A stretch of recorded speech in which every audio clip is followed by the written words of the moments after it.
अस्सलामुअलैकुम वरहमतुल्लाहि वबरकातुहू। मेरा नाम है इरबाज सुगीर।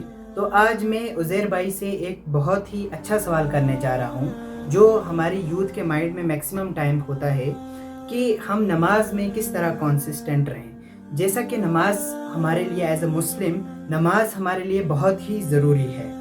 तो जैसा कि मैक्सिमम टाइम्स हमारे साथ क्या होता है, हम एक नमाज़ पढ़ते हैं तो दूसरी के लिए हम कंसिस्टेंट नहीं रह पाते हैं, दूसरी नमाज हम पढ़ नहीं पाते हैं। तो इस तरह मैक्सिमम टाइम्स क्या होता है कि हम फजर की नमाज़ कभी हम नहीं पढ़ पाते, तो उसके बाद की जितनी भी 4 नमाज़ें हैं तो उनमें हम कंसिस्टेंट नहीं रह पाते हैं, वो हम नहीं पढ़ पाते हैं। तो आज मैं उज़ैर भाई से यही सवाल करूँगा, देखते हैं वो इसका हमें क्या बेहतरीन जवाब देते हैं।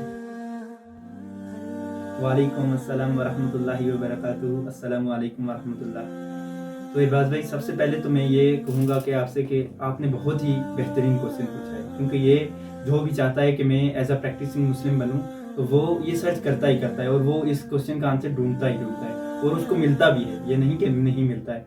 अलबत्ता मैं आपको एक सबसे पहले कि रियलाइजेशन बहुत ज़रूरी है। भाई का क्वेश्चन ये था कि नमाज में कंसिस्टेंसी कैसे लाएं, ये एक नमाज के बाद दूसरी नमाज ना छूटे। सबसे पहला पॉइंट आपको मैं 2 पॉइंट्स बताऊंगा, दूसरी एग्जांपल और पहला पॉइंट ये है कि जब आप फजर की नमाज पढ़ो तो उस पर आप नमाज पढ़ने के बाद आप दुआ करो कि अल्लाह पाक मेरी जोहर की नमाज ना छूटे, मेरी जोहर की नमाज बाजमात कबूल हो जाए। तो जोहर की नमाज पे ऐसे ही असर की नमाज, फिर असर पे मगरिब के लिए, मगरिब पे ईशा के लिए। पहले ये है। दूसरी मैं आपको एग्जाम्पल देता हूँ। एग्जाम्पल से पहले मैं आपको ये कहना चाहूँगा कि आपने प्रायोरिटी देनी है नमाज को दोगे प्रायोरिटी तो आप कंसिस्टेंट हो ही जाओगे। और दूसरी ये कि एग्जाम्पल क्या है। एग्जाम्पल के लिए आप देखो कि मैं फजर पे गया, उधर थे 10 आदमी नमाज पे। इमाम साहब बहुत अमीर थे, उन्होंने क्या किया, उन्होंने नमाज की तादाद बढ़ानी थी, लोगों की तादाद बढ़ानी थी मस्जिद में।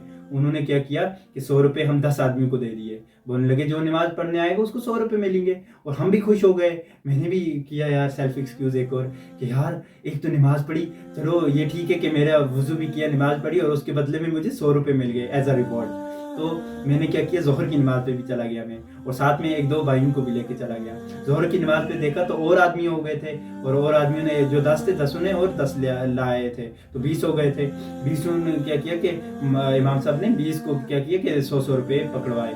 तो उससे क्या हुआ कि जब मैं असर की नमाज पे गया तो असर की नमाज पे मैं अपने भाइयों को भी साथ लेके गया। उनको बताया, मैंने सीरियस होकर बताया। मैंने बोला यार 100 रुपीज एज अ रिवॉर्ड आपको मिल रहे हैं, तो आपको क्या करना है, सिर्फ जाके नमाज पढ़नी 15 मिनट। मैंने सेल्फ एक्सक्यूज किया खुद अपने आप को भी। उनको मैंने बोला यार लेक्चर्स किस लिए देखने हैं, नेक्स्ट आप 10 मिनट बाद देख लेना।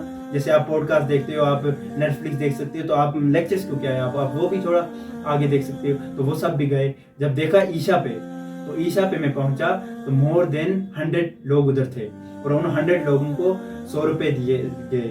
और उनको फिर बोला गया, इमाम साहब ने बोला कि देखिए कि हमें किसको प्रायोरिटी दे रहे हैं ज़्यादा, 100 रुपये के नोट को, या फिर हम दे रहे हैं किसको, आखिरत को दे रहे हैं, सलाह को दे रहे हैं। हम 100 रुपये के नोट को ज़्यादा प्रायोरिटी दे रहे हैं। कैसे 100 रुपये को दे रहे हैं? हमने सोचा कि हमने सेल्फ एक्सक्यूज़ किया। सबसे पहले ये बात थी, हमने नेगेटिव सेल्फ एक्सक्यूज नहीं, पॉजिटिव सेल्फ एक्सक्यूज किया। मैंने कहा यार डीपीवी भी इधर रहेंगी, एग्जाम भी इधर रहेगा, देखो तो पहले तो नमाज। उस वक्त मैंने खुद बोला कि यार नमाज बहुत मतलब पढ़नी ज़रूरी है, कंपलसरी है। और फिर मैंने बोला कि यार 100 रुपये मिल रहे हैं एज ए एडवांस, तो मैं नमाज क्यों छोड़ूं। तो मैं चला गया नमाज के लिए, मैंने सेल्फ एक्सक्यूज़ किया। अब ऐसे ही होता है, हमें नेगेटिव सेल्फ एक्सक्यूज करते हैं जब हमें ऐसे रिवॉर्ड्स नहीं पता होता है। हम क्या करते हैं कि हम बोलते हैं नहीं अब हमारा टाइम ज़ाया हो जाएगा, हम कल से पढ़ेंगे, और देयर इज़ नो टुमारो, कल कोई नहीं आएगा। तो इसीलिए आपको जब भी कंसिस्टेंसी चाहिए तो आप देखो कि 100 रुपये की ज़्यादा वैल्यू थी या आपके नमाज की ज़्यादा वैल्यू थी। 100 रुपये एक एज अ टेम्परेरी आपको खुशी मिलेगी, रिलीफ मिलेगा कि हाँ 100 रुपये खर्च होंगे तो ख़त्म। नमाज का ये है कि आप जब 5 टाइम पाबंदी के साथ नमाज पढ़ेंगे तो आपको बहुत सारे फ़ायदे होंगे, दुनियावी भी और आखिरत के भी। तो इसी के लिए आप देखिए कि आपको रियलाइजेशन की बहुत ज़्यादा ज़रूरी है, मुझे भी और आपको भी। मैं देखूं कि रियलाइज़ कैसे करूं मैं कि हाँ 100 रुपये की ज़्यादा वैल्यू थी मेरे लिए या नमाज की थी। नमाज मेरा ज़्यादा आगे जाके काम करेगी या वो 100 रुपये तो एक ऐसी चीज़ है जो खर्च हो जाएंगे। लास्ट पे यही कहना चाहूँगा कि pain of discipline is better than pain of regret. तो आप रियलाइज़ करो اور بس آپ آرام سے نماز پڑھو, کوئی مسئلہ نہیں ہے اس میں. آپ ایک نماز پہ دوسری نماز کے لیے دعا کرو تو ہو جائے گا. اور مجھے لگتا ہے کہ شاید آپ کو اس کویشچن کا آنسر مل گیا ہوگا. Thank you.